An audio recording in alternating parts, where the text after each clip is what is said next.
নমস্কার বন্ধুরা, দীপার সংসারে তোমাদের স্বাগত।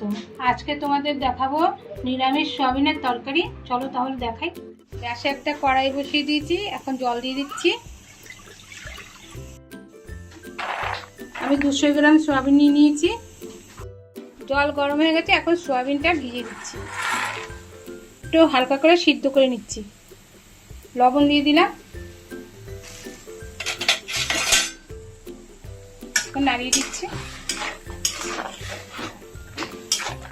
মশলা করার জন্য নিয়ে নিয়েছি 1 চামচ ধনে গোটা আর 1 চামচ জিরা গোটা নিয়ে নিয়েছি।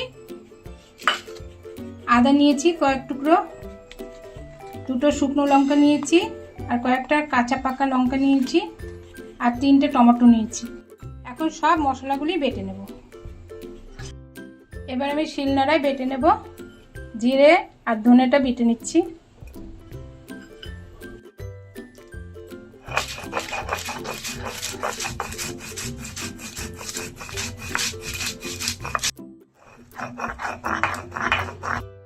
জিরা আর ধনে বেটে নিয়েছি, এখন তুলে নিচ্ছি। আদা আর লঙ্কা বেটে নিচ্ছি।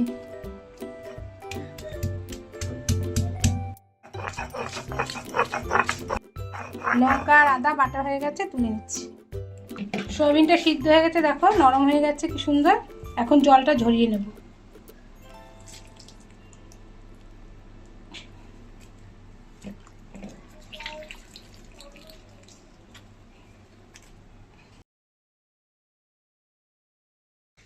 কড়াই গরম হয়ে গেছে, এখন সরষের তেল দিয়ে দিচ্ছি। তেলটা গরম হয়ে গেছে, এখন আলুটা ভেজে নিচ্ছি। পরিমাণ মতো নুন দিয়ে দিচ্ছি, হলুদ। এখন ভালো করে নাড়িয়ে আলুটাকে ভেজে নেব।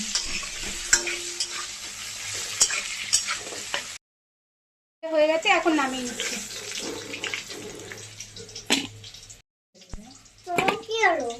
আলু ভাজার তেলেই আমি সয়াবিনটা ভেজে নিচ্ছি।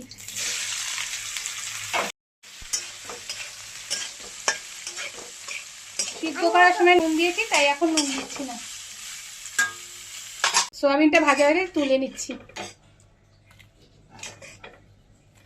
সয়াবিন ভাজার কড়াইতেই আমি তেল দিয়ে দিচ্ছি, সরষের তেল। তেল গরম হয়ে গেছে, একটা 2টো তেজপাতা দিয়ে দিচ্ছি।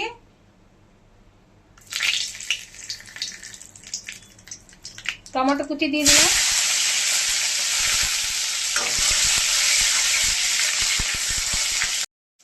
এখন ধনে আর জিরা বেটে রেখেছিলাম, দিয়ে দিচ্ছি। লঙ্কা আদা দিয়ে দিচ্ছি। সামান্য একটু মশলা ধোয়া জল দিচ্ছি। পরিমাণ মতো হলুদ দিচ্ছি, পরিমাণ মতো নুন দিয়ে দিচ্ছি। এখন নাড়িয়ে চেড়ে ভালো করে কষিয়ে নেব। এখন আমি টমেটো বাটাটা দিয়ে দিচ্ছি। এখন আমি ভালো করে কষিয়ে নেব।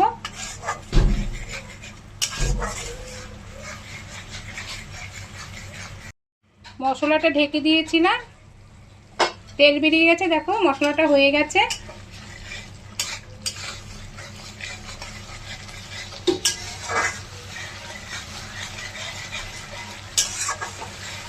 এখন আমি আলু দিয়ে দিচ্ছি।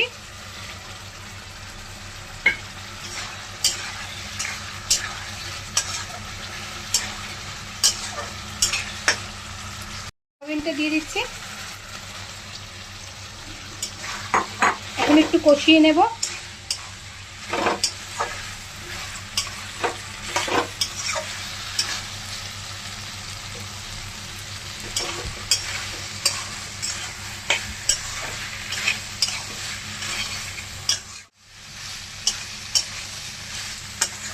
ভালো করে কষিয়ে নিয়েছি, এখন জল দিয়ে দিচ্ছি।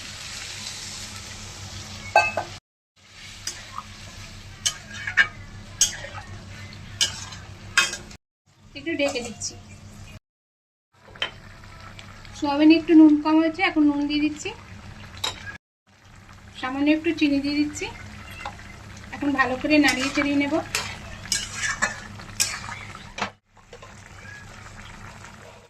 সয়াবিনটা হয়ে গেছে, একটু কসুরি মেথি দিয়ে দিচ্ছি।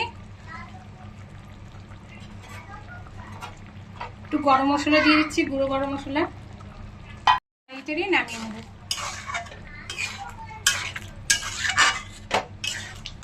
এখন নাড়িয়ে চাড়িয়ে নামিয়ে নিচ্ছি।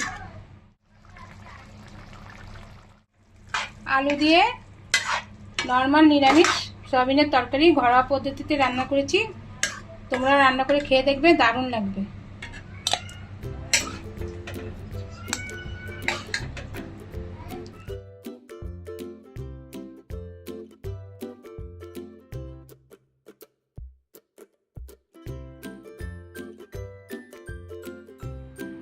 তোমাদের যদি এই ভিডিওটা ভালো লাগে তাহলে লাইক করো, শেয়ার করো, সাবস্ক্রাইব করো, কমেন্টে জানিও তোমাদের কেমন লেগেছে। ভিডিওটা দেখার জন্য ধন্যবাদ।